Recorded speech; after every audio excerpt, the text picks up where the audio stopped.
किसी भी उत्सव की शोभा दो ही चीज से है, बढ़िया भोजन की व्यवस्था करो और बढ़िया दान की व्यवस्था करो।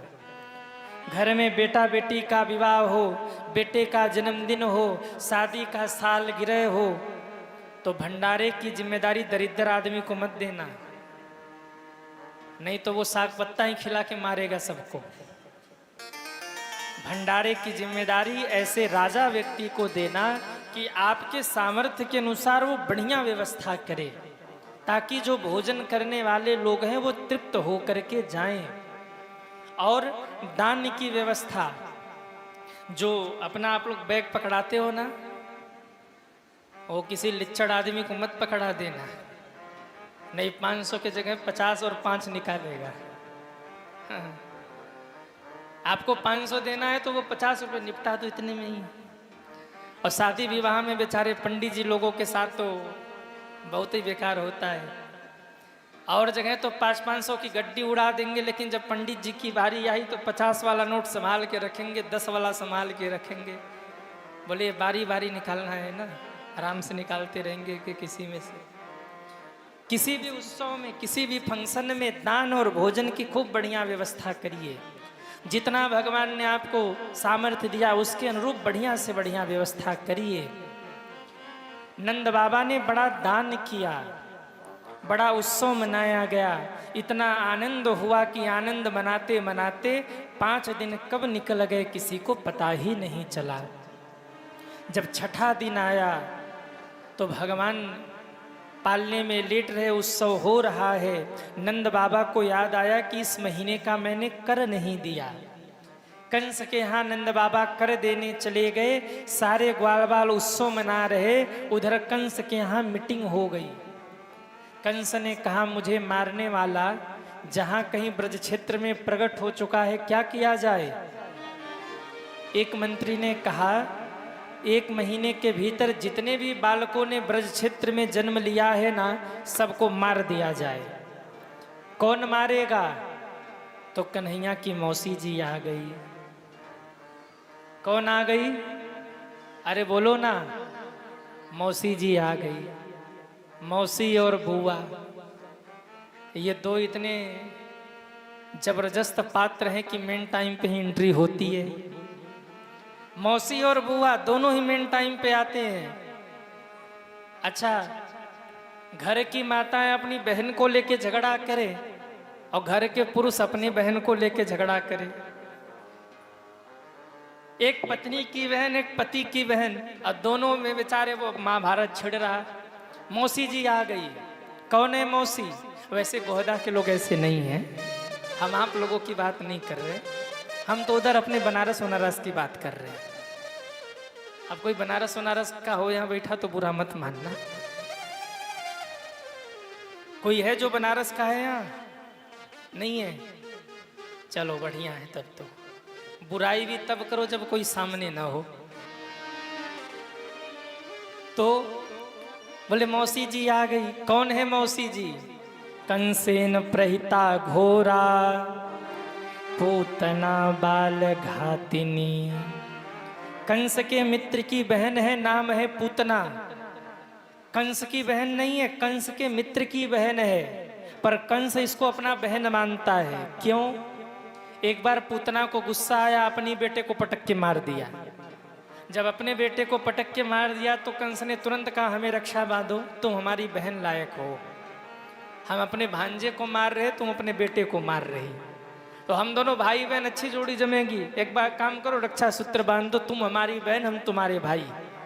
उसी दिन से पूतना को कंस ने अपना बहन मान लिया। पूतना, जिसने अपने ही पुत्र को मार दिया वो है पूतना। आ गई पूतना। पूतना ने कहा भैया आप चिंता मत करिए, अगर उस छलिया विष्णु ने कोई रूप लिया है, अपने बहन को भेज करके आपको डराया है, तो आप भी अपने बहन को भेजिए, मैं भी जाती हूँ उस विष्णु को डरा करके आती हूँ। उसने अपनी बहन को भेजा था कन्या रूप में, तो आप भी अपनी बहन को भेजिए, मैं भी तो आपकी बहन हूँ। मैं जाऊंगी 1 महीने के भीतर जितने भी बालकों ने जन्म लिया है ना, पूरे ब्रज क्षेत्र में उन सब बच्चों को मैं मार डालूंगी। कंस ने कहा, तूने अपना चेहरा देखा है? काला कलूटा चेहरा, बड़े बड़े केस, बड़े बड़े नाखून। ये पहले के जमाने में जो राक्षसियां होती थी वो बड़े बड़े नाखून बढ़ाती थी। आजकल भी लोग बढ़ाते हैं, पर हम नहीं बताएंगे कौन लोग बढ़ाते हैं। बड़े बड़े नाखून या तो सूर्पनखा के थे या तो पूतना के थे। कभी सुना है कि सीता जी के बड़े बड़े नाखून थे? किसी फोटो में दिखाओ जानकी जी के बड़े बड़े नाखून। अब कोई बुरा ना मानना, आप बढ़ाओ, हमको क्या दिक्कत है। बड़े बड़े नाखून, बड़े बड़े बाल, लाल लाल नेत्र, विकराल चेहरा, कौन तुझे अपने घर में घुसने देगा? पूतना ने कहा, भैया बाकी चिंता आप छोड़ दो। बोले, क्यों चिंता छोड़ दो? इतने बड़े बड़े विकराल केस है, तुम्हें देखकर लोग डर जाएंगे। पूतना ने कहा, बाल कटवा लूंगी। अच्छा तो नाखून का क्या करेगी? नाखून भी कटवा लूंगी। अच्छा तो चेहरे का क्या करेगी? पूतना ने कहा, ब्यूटी पार्लर जिंदाबाद। ब्यूटी पार्लर जाऊंगी, मेकअप करके आऊंगी। हाय रे ब्यूटी पार्लर, काले काले जाते हैं, गोरे होके आते हैं। अच्छा होता है कि नहीं होता? आहा, ब्यूटी पार्लर से एक माँ अपने छोटे से बच्चे को 3-4 साल 4-5 साल के बच्चे को ब्यूटी पार्लर के बाहर अपने पति के पास छोड़ के गई। जब ब्यूटी पार्लर से सज धज के निकली तो उसका बच्चा कह रहा, आप मेरी मम्मी नहीं हो, मेरी मम्मी दूसरी थी, आप हो ही नहीं सकती मेरी मम्मी। अब बताओ बेटा, माँ को नहीं पहचान रहा। हाय रे ब्यूटी पार्लर। आज से ही नहीं है ब्यूटी पार्लर, उस जमाने में भी था। पूतना को देखो, गई है सज धज के आई है। जब सज धज के आई तो कंस ने देखा, आहा मेरा काम हो गया। इतनी सुंदर पूतना, कोई भी रोकेगा ही नहीं इसे। वीआईपी लग रही है, एकदम लग रहा बड़े घरे की, राजघराने की कोई है। अब तो कहीं भी चली जाए, इतने बड़े घर की ये दिख रही है कि इसको कोई रोकेगा ही नहीं। चाहे वो नंद भवन में जाए, चाहे ब्रज क्षेत्र में जाए, इसके पहनावे को देखकर, इसके स्वरूप को देखकर सब सोचेंगे किसी बड़े घर की है, भाई इसको बोलो मत। सज धज के पूतना चली है। इधर नंद जी के घर में उत्सव हो रहा। नंद घर आनंद भयो, जय कन्हैया लाल की। नंद घर आनंद भयो, जय कन्हैया लाल की। जय कन्हैया लाल की, जय बोलो गोपाल की। जय कन्हैया लाल की, जय बोलो गोपाल की। जय कन्हैया लाल की, जय बोलो गोपाल की। जय कन्हैया लाल की, सब जय गाइए बोलो गोपाल की। नंद घर आनंद भयो, जय कन्हैया लाल की। नंद घर आनंद भयो, जय कन्हैया। इधर कोई नहीं गाएगा, आप लोग गाइए। जय कन्हैया लाल की, जय बोलो गोपाल की। जय जय हो। जय कन्हैया लाल की, मदन गोपाल की। जय जय हो। नंद घर आनंद भयो। आवाज बहुत धीरे आ रही है। ठाकुर जी क्या कहेंगे कि गोहदा के लोग ठीक से गाते ही नहीं है। जय कन्हैया लाल की, जय कन्हैया लाल की मदन गो।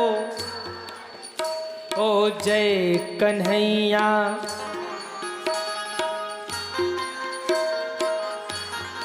हाँ हाँ नंद घर आनंद भयो।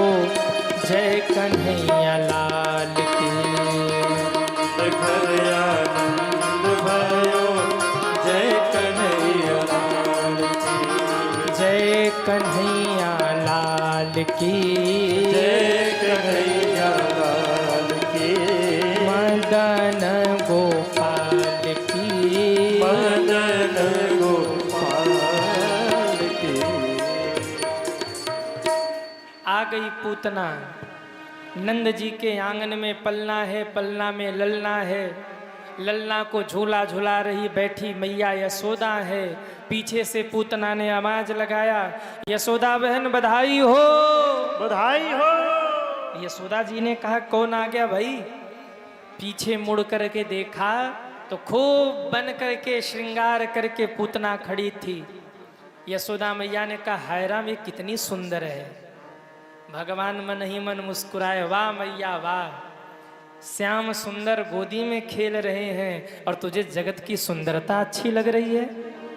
तो ठीक है जा, अब मैं दूर हो रहा तुमसे। ठाकुर जी ने लीला कर दी।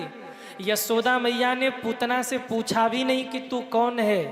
यशोदा मैया को लगा कोई होगी हमारी पुरानी सहेली। का आओ आओ बहन, तुम लाला को नेक आशीर्वाद दो, मैं जाती हूँ तुम्हारे लिए जलपान की व्यवस्था करती हूँ। पूतना लाला के पास आ गई। यशोदा मैया जलपान लेने गई। इतने में सखियों ने मैया को घेर लिया। घेर कर आंगन में ढोल बजा बजा के गाने लगी, जय कन्हैया लाल की। गाइए, जय कन्हैया। वाह, ऐसा मान लीजिए कि हम लोग गोकुल में बैठे हैं, गोहदा में नहीं है। कल जब ठाकुर जी प्रकट हो गए ना तो आपका गोहदा गांव ही गोकुल बन गया। अरे ताली तो बजा लो जोरदार अपने लिए। गोकुल में बैठे हैं आप सभी। जय कन्हैया लाल की। नंद घर आनंद भयो। माँ को सखियों ने पकड़ कर घेर लिया। घेर कर गाने लगी। माँ जब भाव में डूब गई उधर, इधर पूतना को मिल गया मौका। पूतना ठाकुर जी के पास पहुंची। मेरे भगवान ने जब देखा कि पूतना मौसी आ रही है ना, तो चरा चरात्मा निमिलिते क्षणात्, तक्षण भगवान ने अपने दोनों नेत्र बंद कर लिए। अच्छा, भगवान ने दोनों नेत्र बंद क्यों किए? भगवान सोच रहे हैं ये माया का रूप लेके आई है, मैं हूँ मायापति। अगर एक बार इसकी ओर मैंने देख लिया ना, तो ये जो अपना ये मेकअप वाला चेहरा लेके आई है भूल जाएगी, अपने स्वरूप में आ जाएगी, रंग में भंग पड़ जाएगा। इसलिए भगवान ने आंख बंद कर लिया। अथवा तो भगवान ये सोच रहे हैं कि मैं तो ब्रजमंडल में आया माखन खाने, माखन तो मिला नहीं, मौसी जी जहर पिलाने आ गई। जहर पीने की आदत हमें है नहीं। जहर पीने की आदत किसको है?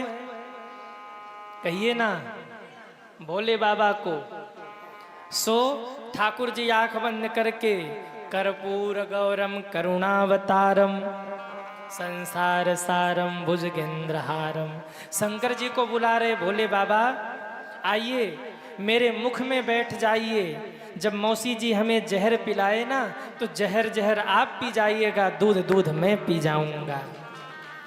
भगवान शिव को पुकार रहे हैं। प्राण संकट में हो तो महादेव को याद करिए। अकाल मौत वो मरे जो काम करे चांडाल का, काल भी उसका क्या करे जो भक्त हो महाकाल का। काल को भी जीतने का सामर्थ्य अगर किसी में है तो वो किस में है? अरे बोलो ना, महाकाल में है। शिव जी का ध्यान उस समय आपके बहुत काम आएगा। शिव की उपासना करिए, शिव की आराधना करिए। हमसे किसी ने प्रश्न किया कि महाराज जी प्रदोष व्रत कैसे किया जाता है? आप में से कौन कौन है जो प्रदोष व्रत करते हैं? वो हाथ उठाएं। कोई है ऐसा जो प्रदोष व्रत करता है? कोई नहीं। अरे राम राम। प्रदोष व्रत की भी बड़ी महिमा है सज्जनों। अच्छा, प्रदोष व्रत के बारे में पता है कि नहीं आप लोगों को? अरे हाँ या ना? पता है ना? फिर भी नहीं करते। अरे राम राम। हमसे किसी ने भी प्रश्न किया है कि गुरुजी प्रदोष व्रत कैसे करें, प्रदोष व्रत करने का सही नियम क्या है? तो देखिए, प्रदोष व्रत एक ऐसा व्रत है जिसे करने से महादेव जीव के ऊपर प्रसन्न हो जाते हैं, आशीर्वाद प्रदान करते हैं। यदि आपके घर में, आपके परिवार में संतान वृद्धि नहीं हो रही है तो प्रदोष व्रत आपको करना चाहिए। जिस घर में सदैव क्लेश बना रहता है, बीमारियां बनी रहती है, ऐसे घर के लोगों को प्रदोष का व्रत करना चाहिए। प्रदोष का व्रत जीव के सारी मनोकामनाओं को पूर्ण करने के लिए होता है सज्जनों। अलग अलग दिन प्रदोष आता है और अलग अलग दिन की अलग अलग महिमा है सज्जनों। ध्यान से सुनिएगा। रविवार का जो प्रदोष व्रत है ना, वो जीव को दीर्घायु बनाता है, यश मान सम्मान अच्छा स्वास्थ्य प्रदान करता है। सोम प्रदोष यानी सोमवार को अगर प्रदोष व्रत आए तो सोम प्रदोष जीव के सारी इच्छाओं को पूर्ण करता है। अगर मंगलवार को प्रदोष व्रत आए तो इसे करने से कर्ज से छुटकारा मिलता है, भूमि लाभ मिलता है। अगर बुधवार को प्रदोष व्रत आए तो इस व्रत को करने से व्यापार में तरक्की होती है, बच्चों को बुद्धि मिलती है, उत्तम स्वास्थ्य मिलता है। अगर गुरुवार को प्रदोष व्रत आए तो इस दिन प्रदोष व्रत करने से शत्रु पर विजय प्राप्त होता है सज्जनों।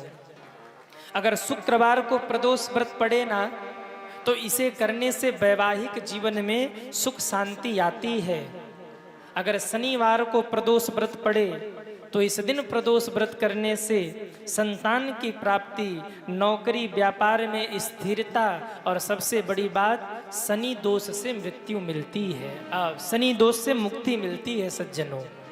ये महिमा है प्रदोष व्रत की। जो लोग शनि देव से परेशान हैं उनको प्रदोष व्रत जरूर करना चाहिए। मुक्ति की जगह अगर मृत्यु मुख से निकल गया तो आप लोग हकीकत मत समझ लेना, कभी कभी हो जाता है। लेकिन आप लोग समझदार हो, आप लोग सही समझते हो। अगर शनिवार को आप प्रदोष व्रत करते हैं तो इस व्रत के करने से शनि दोष से मुक्ति मिलती है सज्जनों। एकादशी की तरह ही प्रदोष व्रत भी किया जाता है। एकादशी के अगले दिन, जैसे कल एकादशी थी तो आज प्रदोष व्रत है। जो माताएं प्रदोष व्रत करती हैं ना, वो आज के ही दिन यानी एकादशी के अगले दिन प्रदोष का व्रत किया जाता है। प्रदोष का जब संयोग बने सज्जनों, एकादशी करने से नारायण भगवान परम प्रसन्न होते हैं, प्रदोष व्रत करने से मेरे महादेव परम प्रसन्न होते हैं। जीवन में अगर समय मिले तो अपनी मनोकामनाओं की पूर्ति के लिए आप 11 या 26 प्रदोष का व्रत कर सकते हैं। 11 या 26 प्रदोष का व्रत करके आप अपने प्रदोष का उद्यापन कर दीजिए, महादेव की कृपा आपको प्राप्त होगी।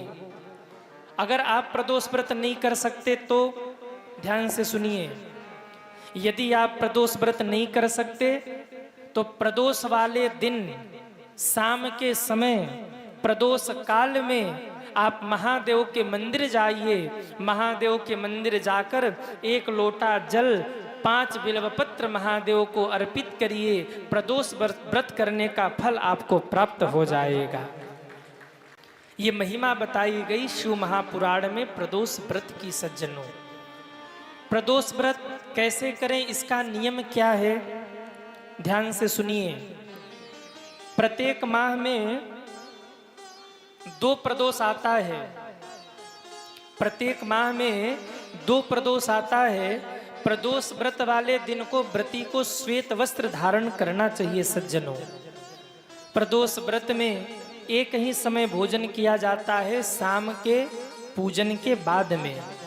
दिन भर व्रती फलहार रहता है और फलहार रह के जब प्रदोष काल में शिव जी का पूजन संपन्न हो जाए, तब पूजन के बाद व्रत को पूर्ण करके व्रती को भोजन करना चाहिए। नियम क्या है? बहुत साधारण नियम है। सुबह जल्दी उठिए, जल्दी उठ करके स्नान करिए। स्नान करने के बाद पवित्र वस्त्र धारण करिए। जरूरी नहीं है कि आप नया वस्त्र धारण करें, आप पुराना भी वस्त्र धारण कर सकते हैं, बस वो वस्त्र धुला होना चाहिए, पवित्र होना चाहिए। वस्त्र श्वेत धारण करें। इसके बाद जैसे आप प्रतिदिन पूजन करते हैं ना, ऐसे ही आप भगवान की पूजा करिए। पूजा करने के बाद 108 बार गुरु मंत्र का जप करिए, 108 बार नमः शिवाय का जप करिए। इसके बाद हाथ में अक्षत पुष्प जल लेकर संकल्प करिए कि हे महादेव, हम आपकी प्रसन्नता के लिए या जो भी आपकी मनोकामना है, उस मनोकामना को कह दीजिए कि हम धन प्राप्ति करना चाहते हैं, पुत्र प्राप्ति करना चाहते हैं, परिवार में प्रेम चाहते हैं कि घर परिवार में शांति बनी रहे, सब लोग स्वस्थ रहे, या जो भी कामना हो कह करके संकल्प छोड़ दीजिए। दिन भर आप निर्जला व्रत रह सकते हैं या सफला या सजला व्रत भी रह सकते हैं। बिना जल के भी व्रत रह सकते हैं, जल पीकर फल खा करके भी व्रत रह सकते हैं। मन को बिल्कुल शांत रखिए। दिन भर भगवान का चिंतन मन में बनाए रखिए। भगवान शिव के नाम का जप करते रहिए। शाम के समय पूजन के लिए पहले ही सामग्री एकत्रित कर लीजिए। क्या क्या चाहिए सामग्री में? ध्यान से सुनिए। 5 प्रकार के पुष्प ले लीजिए। 5 प्रकार के पुष्प: रोली, मौली, अक्षत, चंदन, बिल्वपत्र, गंगाजल, शहद, कच्चा दूध, कुछ फल, दीप, नैवेद्य, एक पान, सुपारी, लौंग, घी और इसके साथ में कपूर, थोड़ा सा पंचमेवा, ये सब आप एकत्रित कर लीजिए। बाजार में एक पुस्तक मिलती है जिसमें प्रदोष व्रत की कथा होती है, वो पुस्तक भी रख लीजिए। शिव जी की आरती की पुस्तिका रख लीजिए। इसके बाद अगर आपको मंदिर जाना है, मंदिर में जाकर पूजन करना है, तो मंदिर में जाकर के पूजन करिए। अगर आप मंदिर में नहीं जाना चाहते तो आप अपने घर में ही अगर आपके महादेव हों, शिव जी हों, तो अपने घर में ही आप शिव जी का पूजन कर सकते हैं। वैसे प्रत्येक व्यक्ति को, शिव भक्त को, अपने घर में महादेव को जरूर रखना चाहिए। लोग कहते हैं घर में शंकर जी को नहीं रखना चाहिए, ये बिल्कुल गलत है। हर घर में शिव जी होने ही चाहिए। अगर आप शिव भक्त हैं तो आपके घर में मेरे महादेव जरूर होने चाहिए, शिव जी जरूर होने चाहिए। लेकिन कितने बड़े होने चाहिए? अंगुष्ठ मात्रम। अपने अंगूठे से आप नाप लीजिए, नीचे जमीन से लेकर शंकर जी के शिखर तक, इससे ऊंचाई कम ही होनी चाहिए, ज्यादा नहीं होनी चाहिए। और अगर मंदिर में रखना हो तो 12 अंगुल का शिवलिंग रखिए, 4, 8, 12। शिव महापुराण के अनुसार घर में रखना हो तो अंगुष्ठ मात्रम, और मंदिर में अगर शिवलिंग की स्थापना करनी हो तो 12 अंगुल का शिवलिंग, 4, 8, 12, लगभग इससे बड़ा रखिए आप। ये नियम बताया। तो अगर आप घर में शिव जी का पूजन करना चाहते हैं तो गाय के गोबर से धरती को पवित्र करके पाटा बिछा के उस पे एक सफेद वस्त्र डाल करके शिव जी को विराजमान करके विधि विधान के साथ शिव जी का पूजन करिए। अगर आप ऐसे नहीं करना चाहते, शिव जी नहीं है घर में, तो किसी तालाब की मिट्टी को ले आइए, किसी नदी की मिट्टी को ले आइए, उसमें थोड़ा सा दूध और जल मिला करके उसी का पार्थिव शिवलिंग बना लीजिए, मिट्टी का शिवलिंग। पर शर्त एक ही है, अगर आप मिट्टी का शिवलिंग बनाते हैं ना, तो पूजन के बाद उनको विसर्जित भी कर दीजिए, नहीं उनका अपमान होगा। और अगर घर वाले शिव जी हैं जो घर में ही हैं आपके, तो उनको विसर्जित करने की जरूरत नहीं है। शिव जी का विधि विधान से पूजन करिए।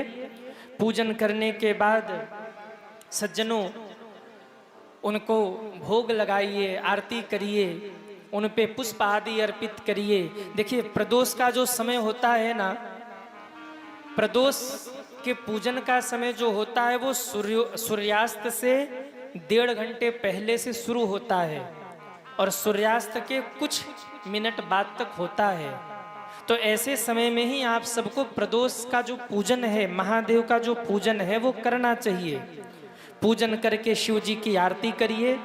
शिव जी को खीर, हलवा, फल आदि का भोग लगाइए और भोग लगाने के बाद, आरती करने के बाद क्षमा मांगिए उनसे। अगर आप चाहें तो प्रदोष व्रत की कथा इसमें जरूर सुनिए। प्रदोष व्रत की कथा सुनने के बाद आरती वगैरह करके आप इस व्रत को पूर्ण करिए।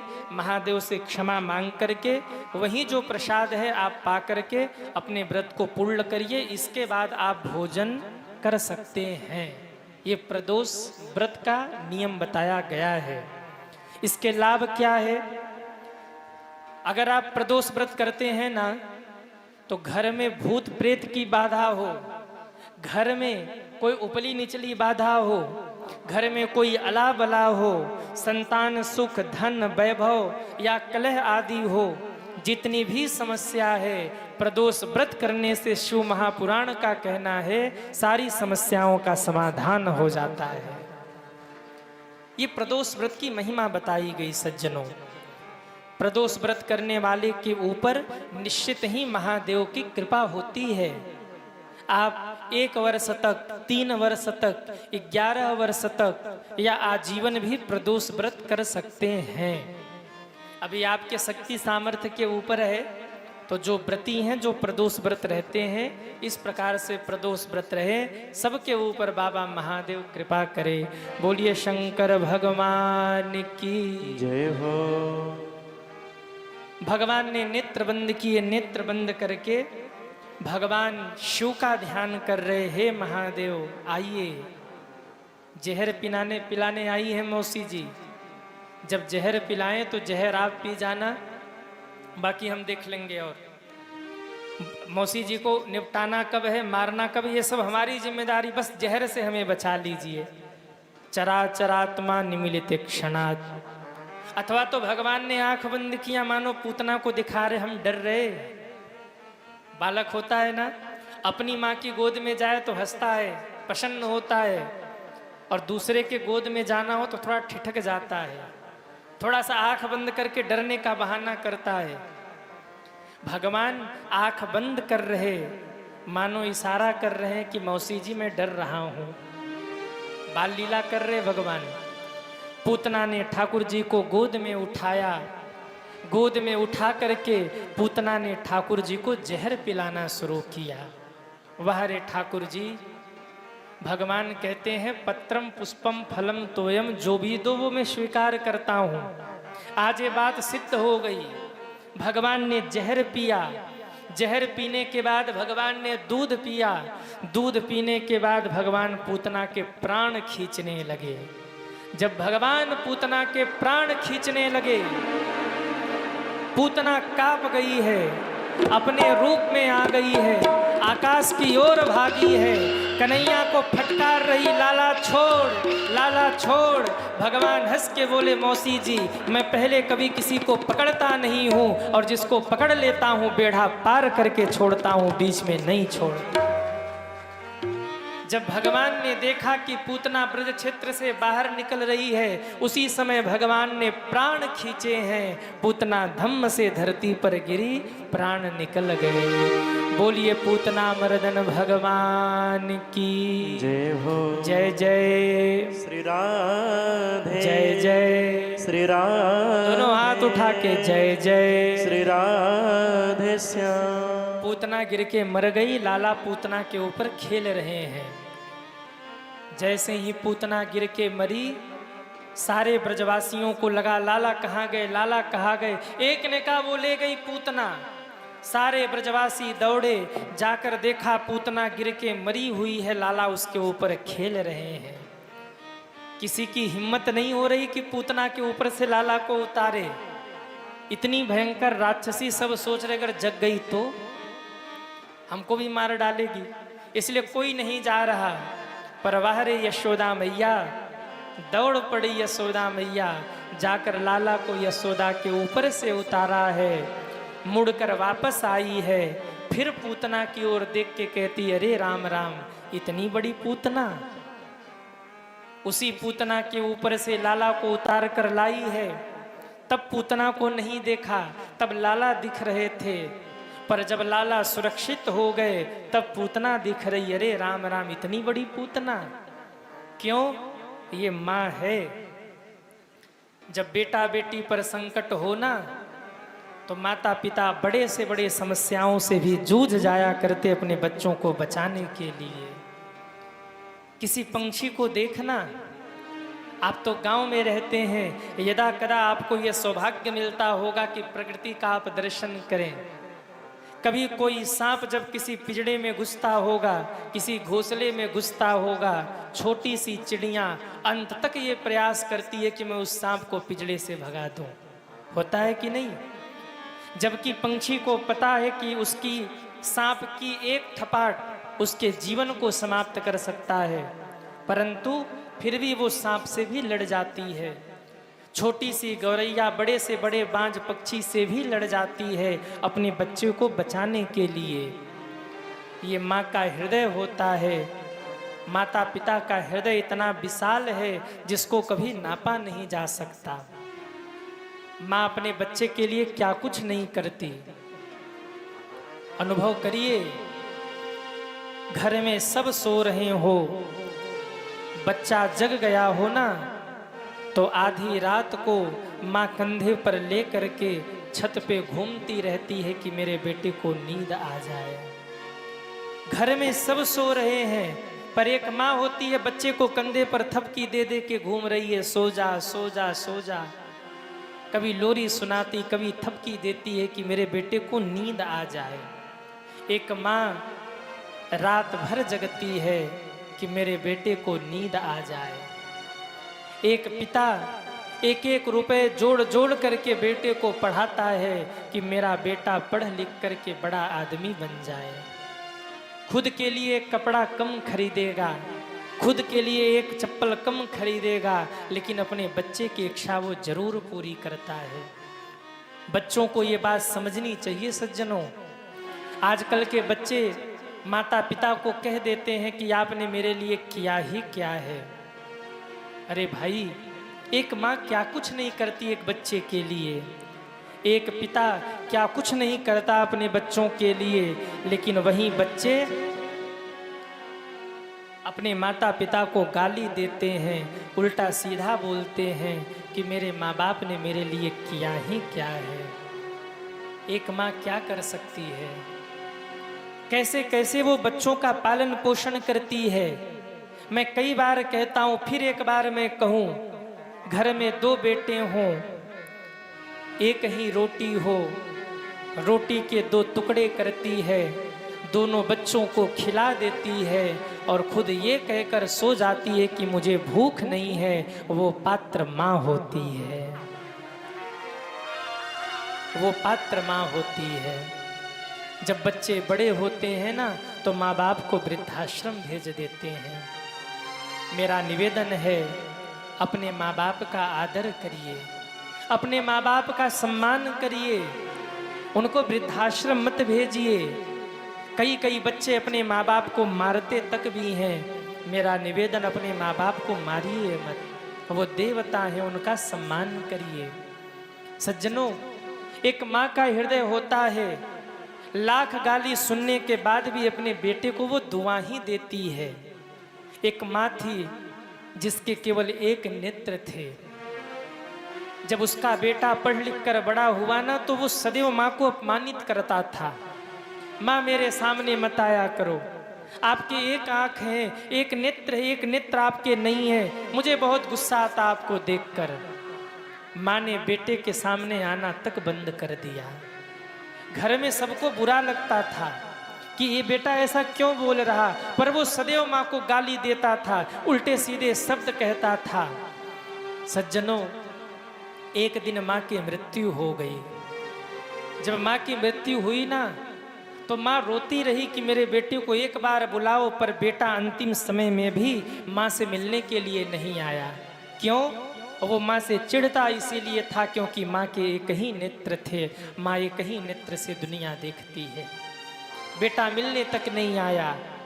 माँ की मृत्यु हो गई। मृत्यु के बाद होता है ना, घर के सारे सामान निकाले जाते हैं।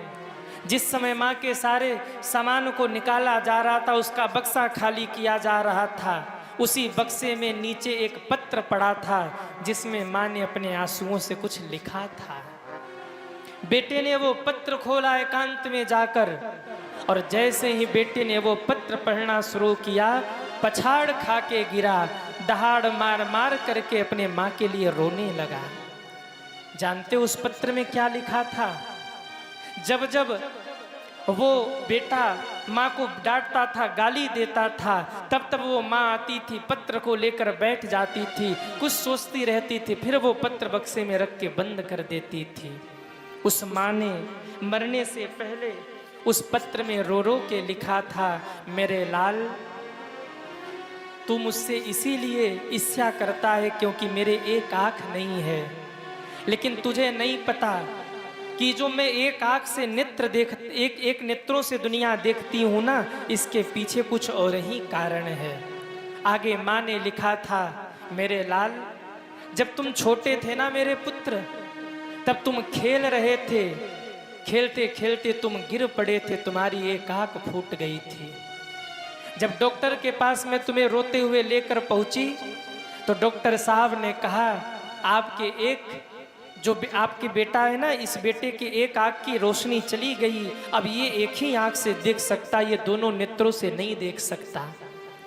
उस दिन जब मैंने ये सुना था ना पुत्र, मैं रो पड़ी थी, हे विधाता, ये कैसा दिन मुझे तू दिखा रहा है। मैंने डॉक्टर साहब से कहा था, डॉक्टर साहब, क्या ऐसा हो सकता है क्या कि मेरी एक आँख मेरे बेटे को लगा दी जाए?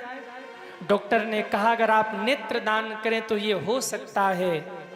पुत्र, उस दिन मैंने तनिक भी विचार नहीं किया, ये जो मेरे एक नेत्र नहीं है, ये तुम्हारे कारण नहीं है, क्योंकि मैंने एक नेत्र का दान तुम्हें किया था।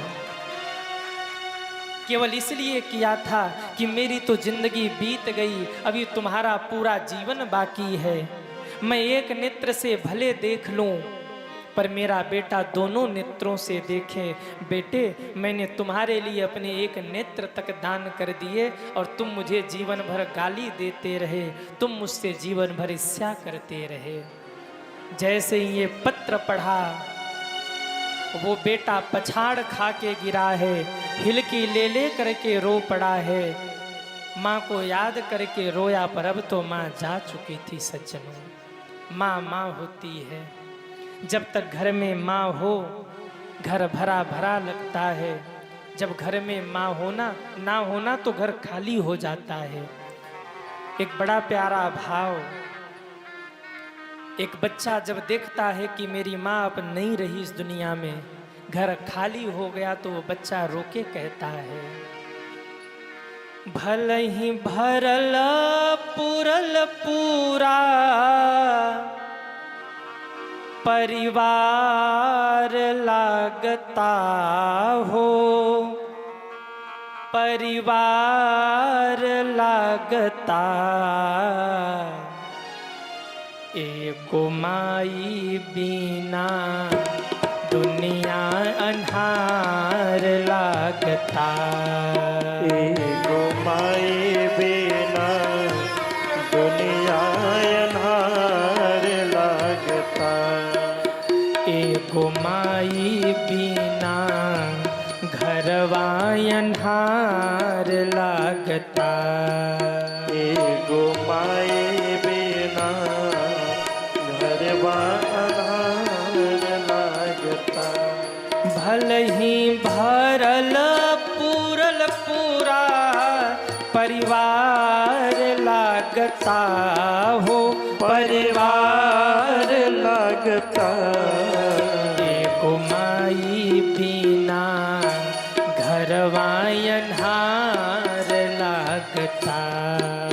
एगो माई बिना घरवा अनार लगता।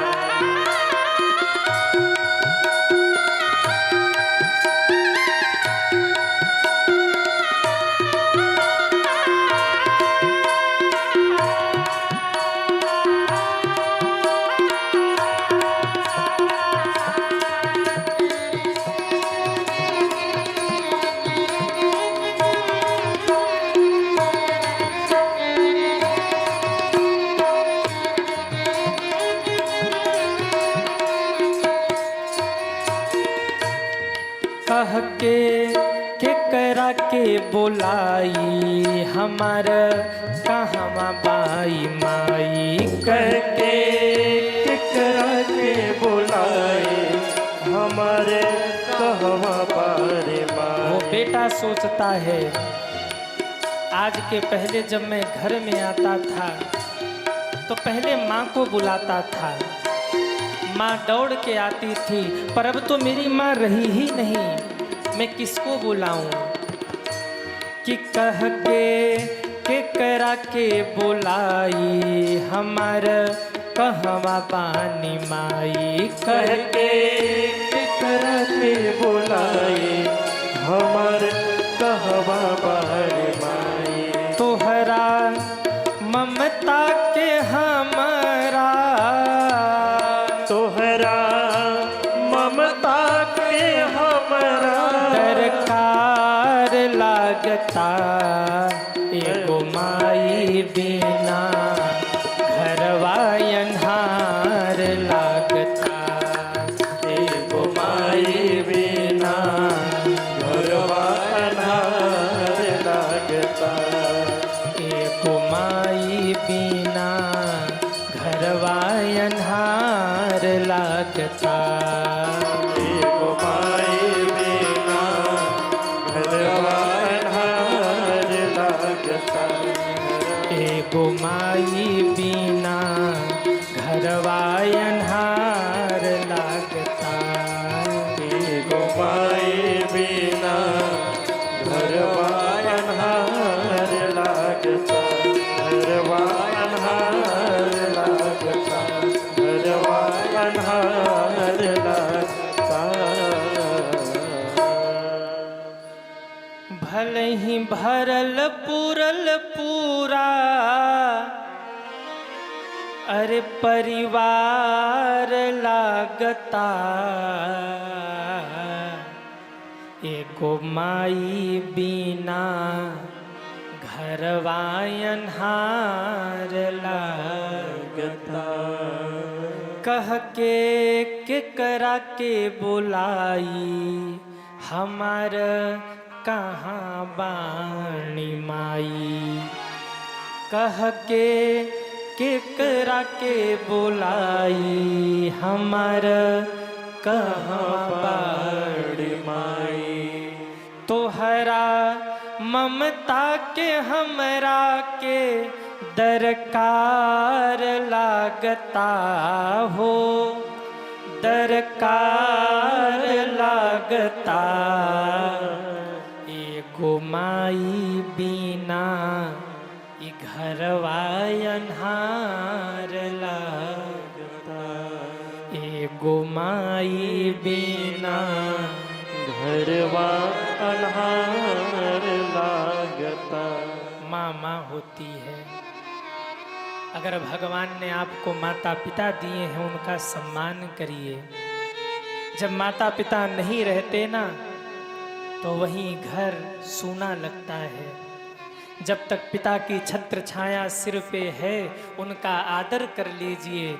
जिस दिन पिता नहीं रहते ना उस दिन लगता है जैसे सिर की छाया हट गई। पिता जो होता है ना जब तक रहता है तब तक बच्चों को कुछ सहने नहीं देता, वो सब कुछ अपने ऊपर झेल लेता है। माँ जब तक रहती है तब तक घर भरा भरा रहता है, पर जिस दिन माँ बाप न रहे ना, वहीं घर खाली खाली लगता है। इसलिए माँ बाप का आदर करिए। जितने भी युवा बच्चे मुझे सुन रहे हैं, माँ बाप पे कभी उंगली मत उठाइए। वो कम पढ़े लिखे होंगे, हो सकता है वो गरीब हों, वो उतना आपके लिए न कर पाए हों जितना आपको चाहिए हो, परंतु उन्होंने आपके लिए बहुत कुछ किया। उनको वृद्धाश्रम न भेजो, उनका आदर करो।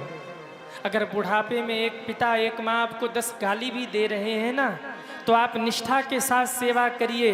विश्वास मानिएगा, मेरे महादेव आपको देख रहे हैं। माता पिता की गाली भी आपको आशीर्वाद के समान लगेगी और आपका जीवन आगे बढ़ेगा। आप अपने कर्तव्य से पीछे मत हटिए। बालक और वृद्ध एक जैसे होते हैं। जैसे बचपन में आप बच्चे को रोको ना कि वो सांप न पकड़े, लेकिन फिर भी सांप को देखेगा तो दौड़ेगा पकड़ने के लिए। ऐसे ही एक वृद्ध भी होते हैं। जब वृद्धावस्था आए ना, तो सबका वही हाल होता है। जिस चीज के लिए आप मना करोगे बार बार वही करेंगे, जिस चीज के लिए आप टोकोगे बार बार वही करेंगे। आप उनके गुण अवगुण मत देखो, आप उनकी सेवा करो। भगवान आपको बहुत देंगे। माँ बाप की सेवा करिए, उन्हें वृद्धाश्रम मत भेजिए। माँ माँ होती है। माँ यशोदा ने लाला को लेकर जब दूर आई है माँ, तब देखा पीछे मुड़कर, अरे राम राम, इतनी बड़ी पूतना। इतने में नंद बाबा आ गए। पूतना के शरीर को काट के जलाया गया। उसके शरीर से सुगंध निकली, क्योंकि हम आप भगवान के लॉकेट गले में रखकर चलते हैं तो लगता है कि हृदय पवित्र हो गया। जहाँ पूतना स्वयं हृदय से लगा के ठाकुर जी को मरी होगी, कितनी पवित्र हो गई होगी वो पूतना। गले में लॉकेट पड़ा हो ठाकुर जी का, तो मन में लगता है कि ठाकुर जी गले में है। कंठ में हमारे भगवान है, तुलसी माला है। जहाँ स्वयं पूतना ठाकुर जी को गले में लिपटा करके मरी हो, उस पूतना के भाग्य की कितनी सराहना की जाए। यशोदा माँ की गति भगवान ने पूतना को पहले दी। सखियाँ लाला को लेकर गौशाले में गई, नजर उतारा गया। फिर लाला आए हैं अपने भवन में। इसके बाद सज्जनों, एक दिन सक्टासुर आया, भगवान ने उनका उद्धार किया। एक दिन तृणावर्त आया है, भगवान ने उनका उद्धार किया। एक दिन गुरुदेव आए हैं नामकरण के लिए। मैंने कल भी कहा था, आज भी मैं कहूँ, अपने बच्चों का नामकरण गुरु के द्वारा करवाइए। अपने बच्चों का नामकरण आप खुद से मत करिए, गुरुदेव के द्वारा बच्चों का नामकरण करवाइए। इसकी महिमा है सज्जनों। गुरुदेव जो नाम रखेंगे वो शास्त्र सम्मत रखेंगे, इसलिए अपने बच्चों का नामकरण गुरु के द्वारा करवाइए। जीवन में गुरु होना क्यों जरूरी है? घर में बेटा हो बेटी हो, कौन नामकरण करेगा?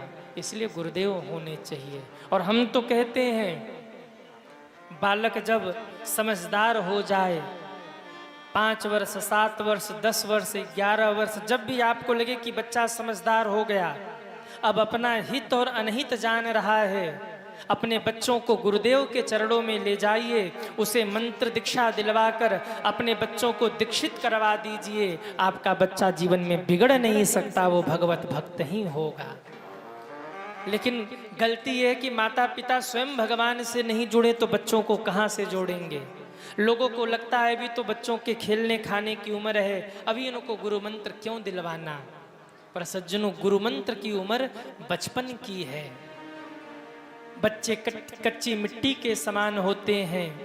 कच्ची मिट्टी को आप जैसे भी ढालना चाहो वो ढल जाएंगे, परंतु एक बार अगर वो परिपक्व हो गए तो फिर वो ढलने वाले नहीं है। इसलिए बाल्यकाल में अपने बच्चों को किसी, जो आपको संत अच्छे लगे, जो आपको गुरु अच्छे लगे, वहां ले जा करके उन बच्चों को दीक्षा दिलवाइए। आपके बच्चे मंत्र दीक्षा लेकर दीक्षित रहेंगे तो कभी कुमार्गगामी नहीं होंगे, कभी अधर्म का आचरण नहीं करेंगे। गुरुदेव के द्वारा दी गई माला गले में पड़ी होगी ना, तो वो उन्हें कुमार्गगामी होने से बचा लेगी। गुरुदेव का मंत्र जो होगा वो उनके लिए रक्षक हो जाएगा। इसलिए अपने बच्चों को गुरु मंत्र जरूर दिलवाइए। गुरुदेव का जीवन में होना बहुत जरूरी है, संतों का जीवन में होना बहुत जरूरी है। आप में से कितने लोग चाहते हैं कि हमारे बच्चे का भविष्य उज्जवल हो? वो हाथ उठाएं। अगर आप चाहते हैं कि आपके बच्चे का भविष्य अच्छा हो तो अपने बच्चों को ये 5 कार्य आप अवश्य सिखाइए। बचपन में ही ये 5 कार्य अपने बच्चों को आप सिखा दीजिए। कौन कौन सा कार्य? पहला कार्य, सबसे पहले बच्चों का सुबह संभालिए। आजकल के बच्चों का सुबह बिगड़ गया है। अपने बच्चों का सुबह संभालिए। कैसे संभाले महाराज? पहले के बच्चे होते थे, सुबह उठते ही कर दर्शन करते थे, धरती माँ को प्रणाम करते थे, माता पिता को प्रणाम करते थे। आजकल के बच्चे, कहिए, पहले के बच्चे कर दर्शन करते थे, आजकल के बच्चे मोबाइल दर्शन करते हैं। अपने बच्चों का सुबह संभालिए। बच्चों का सुबह बिगड़ जा रहा, इसीलिए उनका शाम बिगड़ रहा, इसीलिए उनका जीवन बिगड़ रहा है। सुबह उठ करके बच्चों को सिखाइए कि वो अपना कर दर्शन करे। दोनों हथेलियों को आगे करके, कराग्रे बस्ते लक्ष्मी, कर मध्य सरस्वती, कर मूले तू गोविंदा, प्रभाते कर दर्शनम। ऐसे हाथ रगड़ करके चेहरे पर लगाएं। इससे शरीर की ऊर्जा बढ़ती है, ज्ञान बढ़ता है, विवेक बढ़ता है। लेकिन आजकल के बच्चे कर दर्शन नहीं करते। आजकल के बच्चे सुबह उठते ही मोबाइल दर्शन करते हैं। कर अग्रे बस्ते व्हाट्सअप, कर मध्य फेसबुकम, कर मूले इंस्टाग्रामम, रील्स कर दर्शनम। बच्चों की पूरी जिंदगी कहाँ है? बोले रील में है। बच्चों की पूरी जिंदगी कहाँ है? बोले सोशल मीडिया में है। रियल लाइफ बर्बाद है और रियल लाइफ देखो तो वाह, कितना बड़ा आदमी है? किसी का थार मिल जाए, खड़े होकर फोटो खिंचा लेंगे, पोस्ट करेंगे। किसी का बड़ा मोबाइल मिल जाए, शीशे के सामने जाकर फोटो खींच के स्टेटस लगाएंगे। अरे खुद की जिंदगी ऐसा बनाओ कि दुनिया के लोग आपका स्टेटस लगाए। अपना स्टेटस क्यों लगाते हो? ऐसी जिंदगी बनाओ कि दुनिया आपका स्टेटस लगाए। मैं ये नहीं कह रहा हूं कि मोबाइल चलाना बेकार है। आज के समय में वो भी जरूरी है, नहीं आप पीछे रह जाएंगे। परंतु सुबह उठते ही नहीं, ये नहीं कि सुबह उठते ही मोबाइल दर्शनम। कई कई बच्चे तो होते सुबह उठते पहले व्हाट्सअप चेक करे किसका किसका मैसेज आया, हल्लो हाय कहाँ कहाँ से हुआ। आजकल के बच्चों का जीवन मोबाइल के द्वारा बर्बाद हो गया। अपने बच्चों को सुबह उठ करके सिखाइए कि वो सुबह उठकर कर दर्शन करें, फिर धरती माँ को प्रणाम करें, फिर भगवान को प्रणाम करके धन्यवाद दें।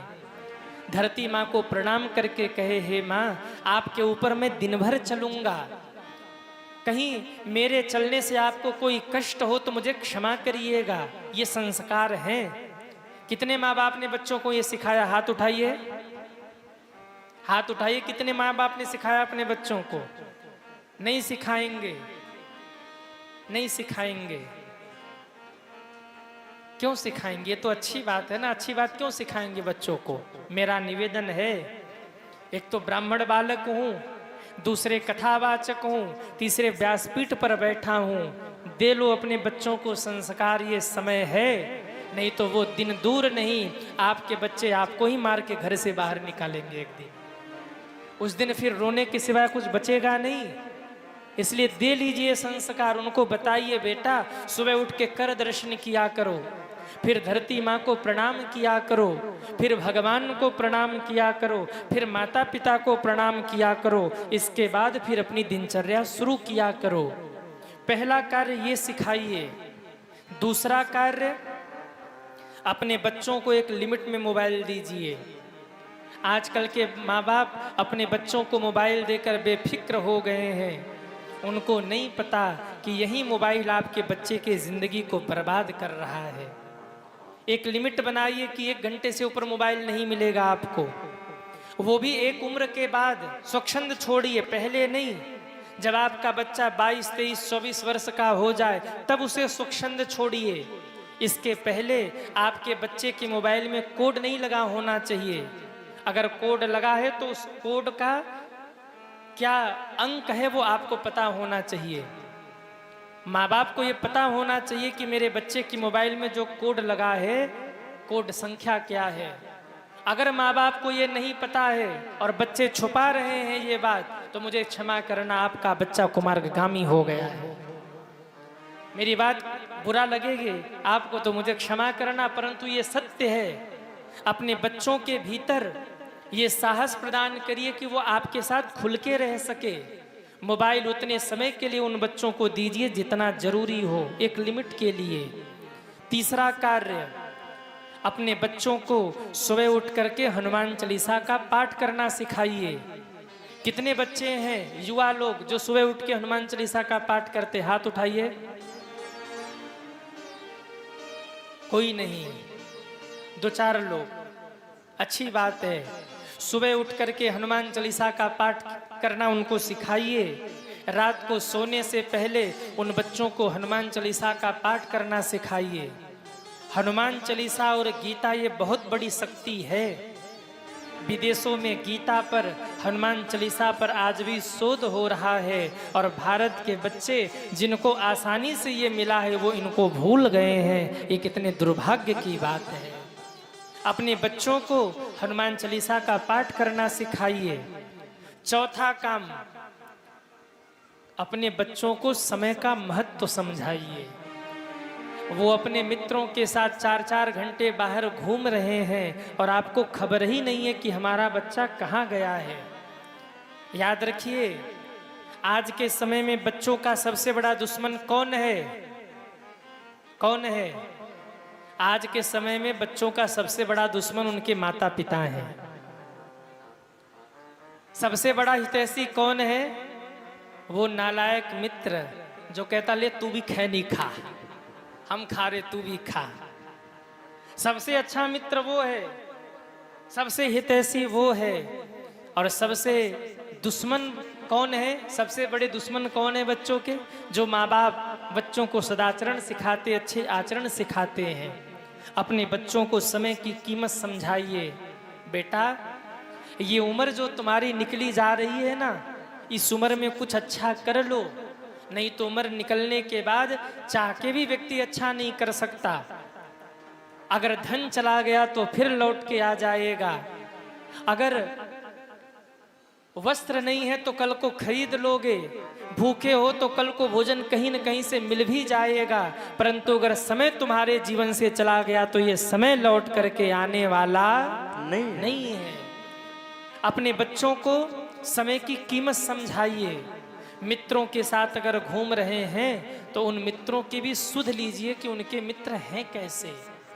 अगर वो मित्र अच्छे नहीं है तो बच्चों को रोकिए, उन्हें समझाइए, समझा बुझाकर उन्हें सद्मार्ग पर चलाइए। और सज्जनों, 5वां काम करिए, बच्चों के भविष्य के लिए जिस भी क्षेत्र में वो आगे बढ़ना चाहते हैं उस क्षेत्र में उनको आगे बढ़ाइए। बच्चा डॉक्टर बनना चाहता, आप इंजीनियर बना रहे हो। बच्चा नेता बनना चाहता है, आप व्यापारी बना रहे हो, नहीं चलेगा। आप उसको देखिए कि उसकी मति किस में जा रही है। कई सारे ऐसे माँ बाप जो आके मेरे पास हमेशा रोते थे, जब भी गुरु पूर्णिमा हो या हम कथा में उस क्षेत्र में जाए तो जा आके रोते थे, गुरुजी बच्चा नहीं सुन रहा। हमने कहा, वो लोग व्यापार वर्ग से थे, हमने कहा एक काम करो, एक दुकान आपकी चल रही है, बगल में एक दुकान बच्चे का खोलो। क्यों? 12 तक पढ़ चुका है, BA कर रहा है, इसके बाद पढ़ने वाला नहीं है।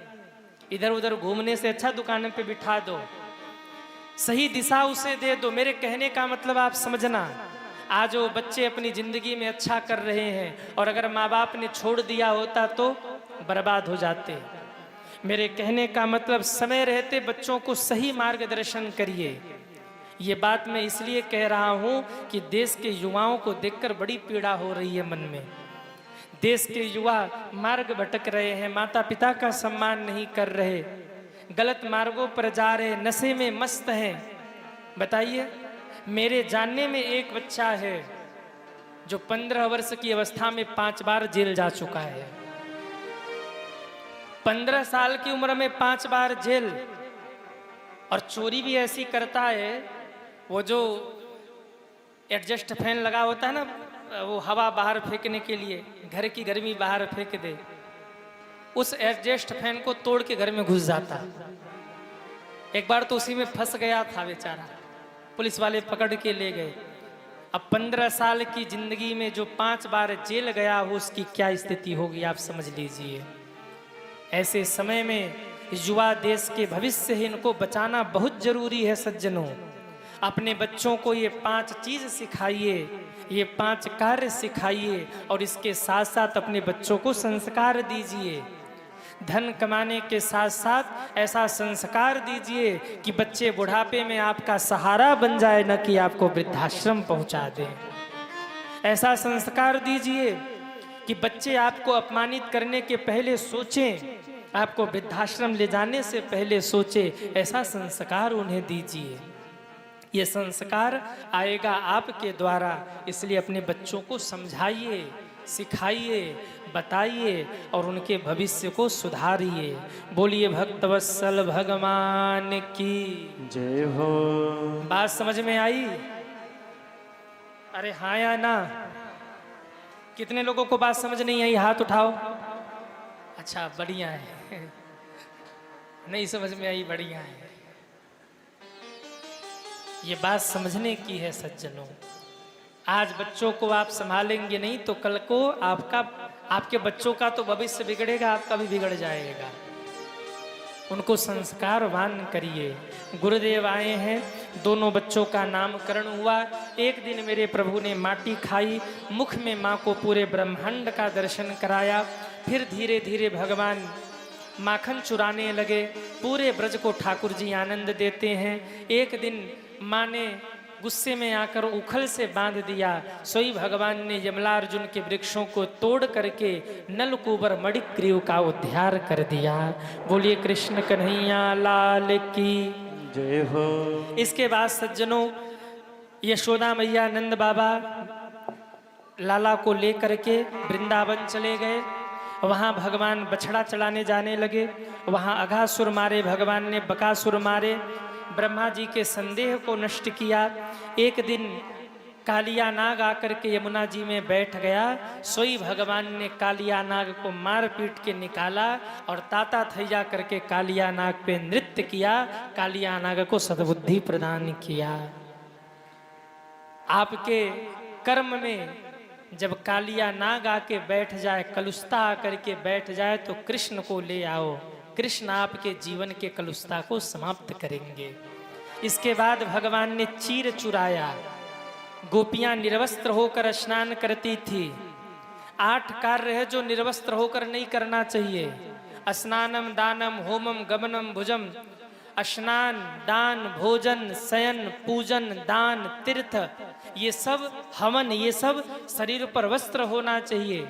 कहीं कहीं की परंपरा है, जब माताएं हवन करने बैठे तो भाइयों के सिर पर भी कोई गमछा डाल देती, कोई रुमाल डाल देती हैं। ये हमारे यहाँ की परंपरा है।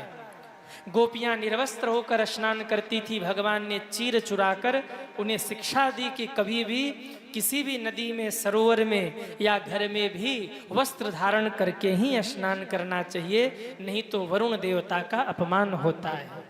भगवान ने शिक्षा दी।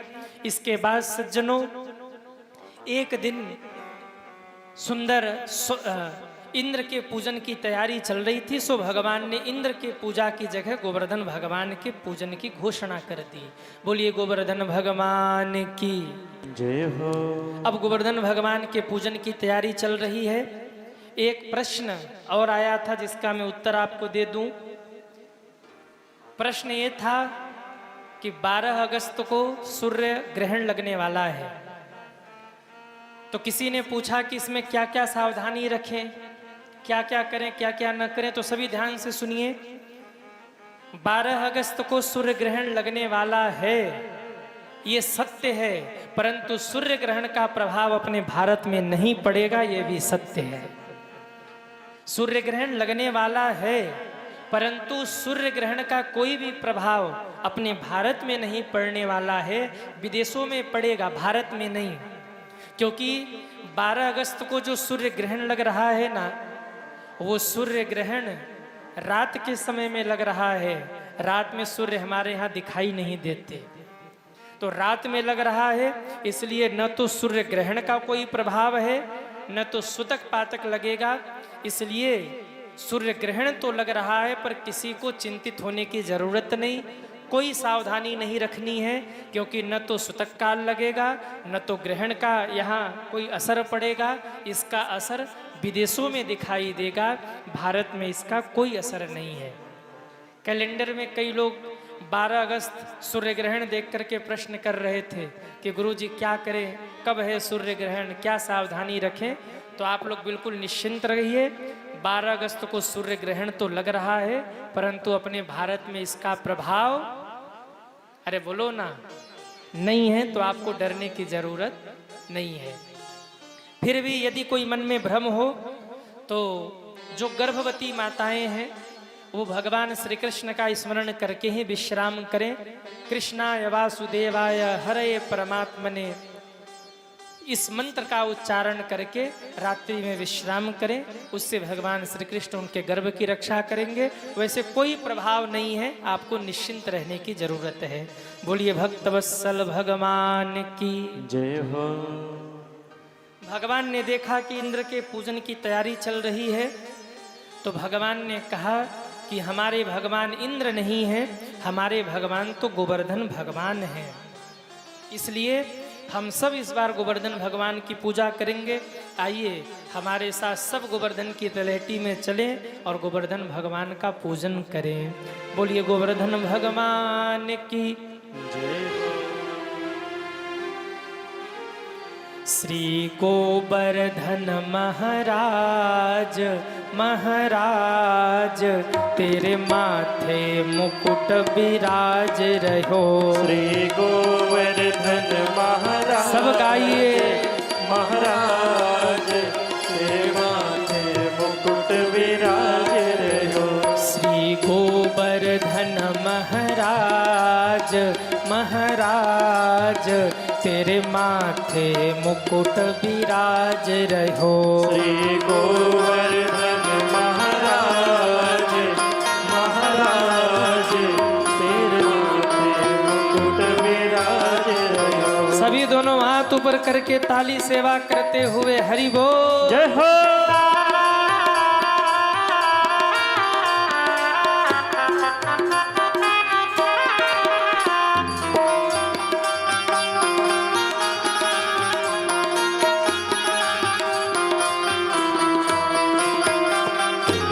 हरि बोल। तो पे पान चढ़े तो पे फूल चढ़े, तो पे पान चढ़े तो पे फूल चढ़े, तो पे पान चढ़े तो पे फूल चढ़े, तो पे पान चढ़े तो पे फूल चढ़े। और चढ़े जय हो। और चढ़े जय हो। चढ़े दूध की धार, हाँ धार, तेरे माथे मुकुट विराज रहो। और चढ़े दूध के धार, हाँ धार, तेरे माथे मुकुट विराज रहो। श्री गोवर्धन महाराज महाराज, तेरे माथे मुकुट विराज रहो। श्री गोवर्धन महाराज महाराज, तेरे माथे मुकुट विराज रहो।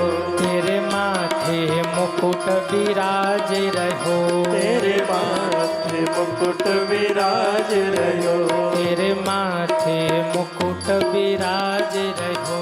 तेरे माथे मुकुट विराज रहो। बोलिए गोवर्धन भगवान की जय हो। सारे ब्रजवासियों ने गोवर्धन भगवान का पूजन किया। जब इंद्र को पता चला कि मेरी पूजा नहीं हुई, तो इंद्र ने भयंकर वर्षा करना शुरू किया सारे ब्रजवासी भगवान की शरण में।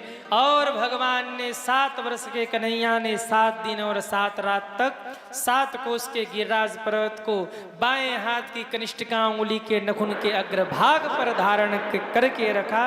भगवान का नाम पड़ गया गिरवरधारी। बोलिए गिरवरधारी भगवान की जय हो। इंद्र बरस रहे, इंद्र को बरसने दीजिए। वैसे भी बारिश की बहुत ज़रूरत है, तो इंद्र को बरसने दीजिए। आज रात भर, कल दिन भर, कल अभी नहीं बरस रहे। भाई लोग उधर देख रहे कि बरस रहे हैं, का अभी नहीं बरस रहे, मतलब ज़रूरत है। भगवान करे थोड़े से इंद्र देवता कृपा कर दे। जब से परसों से कहा कि आंधी पानी आ रही, तब तक बंद हो गए भगवान। आए? क्या कह रहे? गोदा में पानी नहीं बरसेगा?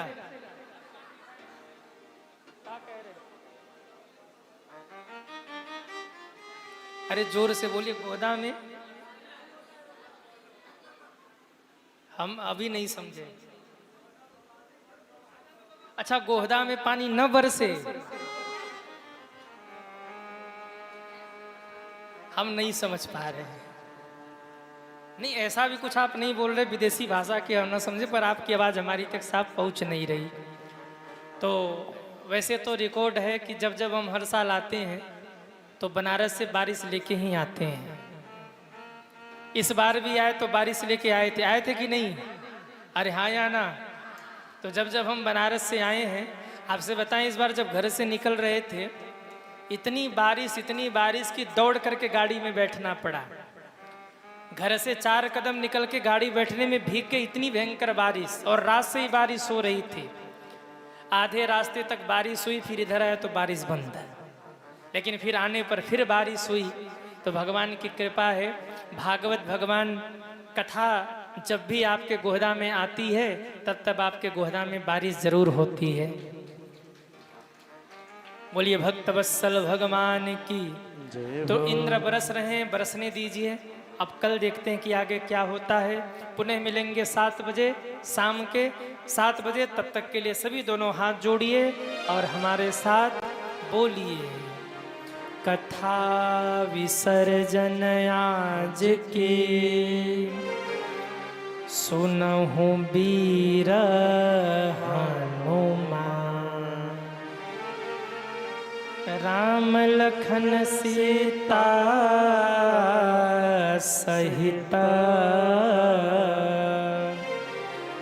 सबका करहूँ कर।